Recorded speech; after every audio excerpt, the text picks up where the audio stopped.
Well, hello there, Slytherin fans, and welcome to our next part of Drive on Moscow. We are, of course, playing as the German Reich, doing our best to dislodge the Soviets here in a desperate attempt to grab their cities. Now, one of the biggest problems here, of course, is that the Soviet Union has cut off one of our tank divisions, which we foolishly sent to Sychovka. What can I say? It looked like a great place to take. The AI in this game is excellent, and as soon as I went there, they set me up, they put me into a trap, they lined up on their trenches, and we, of course, are stuck on this side of the trench. So that's a big problem. Now, one thing I'm going to try to do is break through here, but more importantly, if we go ahead and zoom out a bit, we are very close to Kursk. So I'm going to keep making a desperate push towards Kursk itself. Of course, we're going to bring all the tanks for this attack. Hopefully we can just annihilate the enemy here. As you can see, there is a small chance of making them retreat, but the biggest chances is of doing tremendous damage to them. Either way, we're going to come out on top.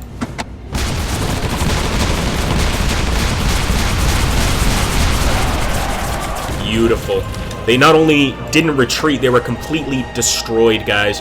So we are going to send these tank units near Kursk, but what I'm going to do is I'm going to send 2 tank units to Kursk, and I'm going to keep 1 behind. And I think you guys can see why. We don't want our units being cut off again. That would be a major problem. So let's hope that this works. In fact, I'm even going to send one of these tank units to Orel. So that's actually going to really confuse the enemy. But we need to keep one of these units back here to make sure he can't just cut across.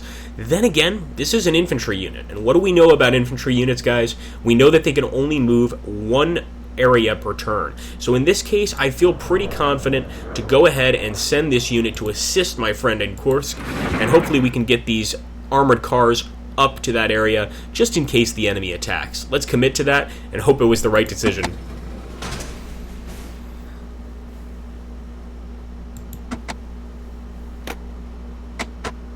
Alright, we've got some paratrooper units here, and they're going straight into Orel. So I think these Soviets know exactly what tricks we're up to, and that's not necessarily a good thing, but we can also use that against them. Maybe do something a little wild, a little uncommon. And in this case, the thing I'm going to do is retake this area and make sure that they will never come back here and cut us off. We can sort of take a small break from fighting just to secure those positions.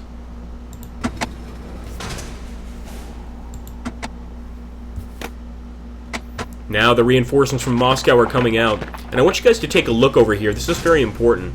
If you take a look at the bars next to this unit, you can actually see the unit strength. Now right here, these are 3 bars. Occasionally you get the opportunity to refill one of those bars. This unit is not necessarily going to be very useful. For instance, if we actually just go south of Kaluga over here and we take a look at the 43rd and the 50th Army, despite the fact that they look like they have a tremendous amount of units, they really only have 1 action point here with which to respond. If we attack this area, we're going to totally destroy those guys. So basically, being able to weaken the enemy army is a huge thing. But if we've got a situation like we do in Yartsevo right here, it might take a while before we ever manage to break through. What I'm going to try to do is push the infantry fight here in Yelnya and hope for the absolute best. It could go either way here, so this really is a roll of the dice.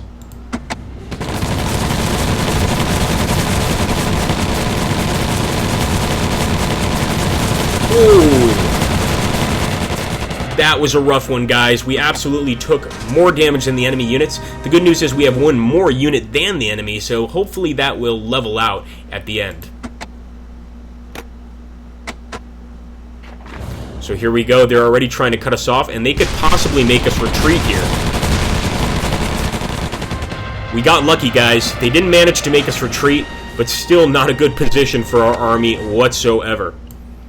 So I could go ahead and go to Trubchevsk and try to cut off the enemy, especially since these units, as you guys can see, are not exactly in the best shape. Basically, if we could put this guy up towards Bryansk, we could cut off some of the enemy units. I'm not entirely sure that's the greatest decision. Nonetheless, I'm going to go ahead and do it here. Obviously, if the AI beats me, that'll just show you guys that this game really does have quite successful AI, very good AI. I think what I'm going to do is I'm going to send this infantry unit to assist here in this attack, and I'm going to move this armored car to Trubchevsk So sort of hitting two birds with one stone, and it looks like there's a good chance, despite the cover, that we can make the enemy retreat. If you guys look over here at the shield, you can actually see the cover bonus, which is a forest tile, and hopefully we can cut through that with our machine guns and, of course, our tank turrets. Let's go for it, guys.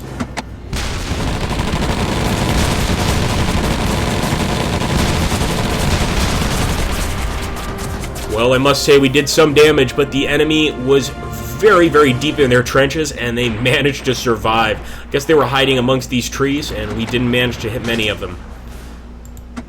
So now the turn is over, guys. Of course, we get to select one Soviet Union and make it unable to move for a day. Now, honestly, you should actually take a lot more time than I'm taking right now. I'm playing this on the spur of the moment to determine what unit you don't want to move.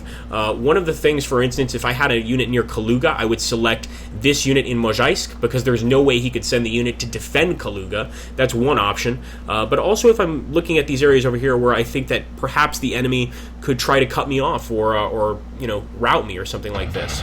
So I'm looking around here and I'm trying to see where do I want to possibly cut off an enemy unit.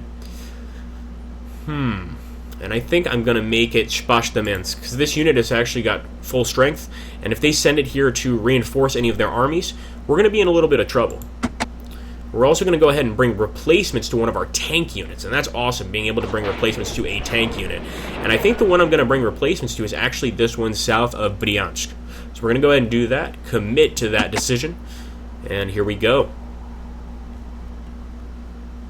Now, this is hilarious. So this is a preferred offensive. The defending units get no fire. We're going to go ahead and attack here, and as you can take a look here in Pochepsk, we are going to take no damage whatsoever at this point. Now, there's a very big chance of making this unit retreat, and that's certainly what we want to happen.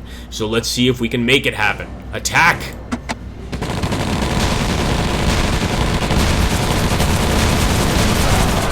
Glorious! Total destruction of the enemy unit. What do you guys think we're going to do? That's right, we're going straight into Bryansk. Now, hopefully we're going to be in control of this city very, very soon here. I'm going to commit, and obviously we're not able to attack immediately this turn. We would actually have to wait until the next turn before we could carry out a successful attack.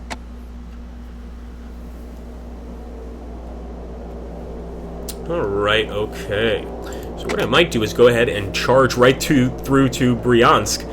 And we can send this other unit, another tank unit, to engage the infantry here. So let me do that. This is very, very risky, guys. I don't recommend you try this.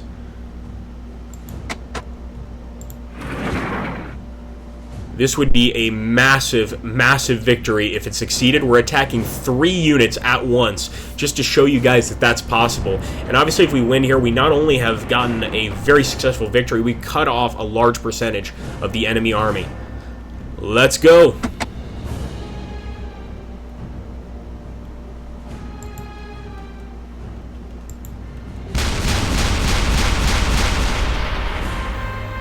Okay, well, we took away any sort of defensive power they have for the future, but not as successful as I was hoping for. Beautiful. So in Kirov, at least we managed to destroy one of the enemy infantry units. That's a start, guys. Not the greatest start, but it's a start. And here in Spashtaminsk, despite the fact that we did not destroy the enemy unit, we definitely wore them down. They're not going to be very effective in future battles unless they get some reinforcements.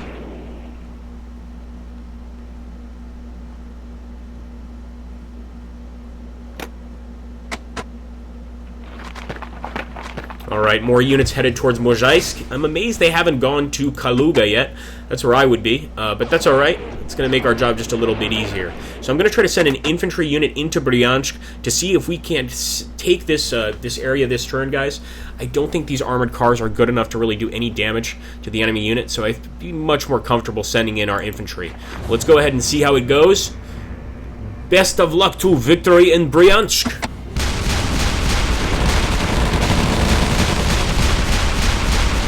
And unfortunately, right there, the urban environment of the city itself saved the enemy units, and they are still holding that area. We did absolutely no damage to them on that attack.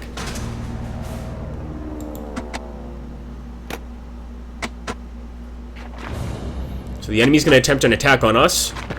Oh my goodness, they could actually do very well here.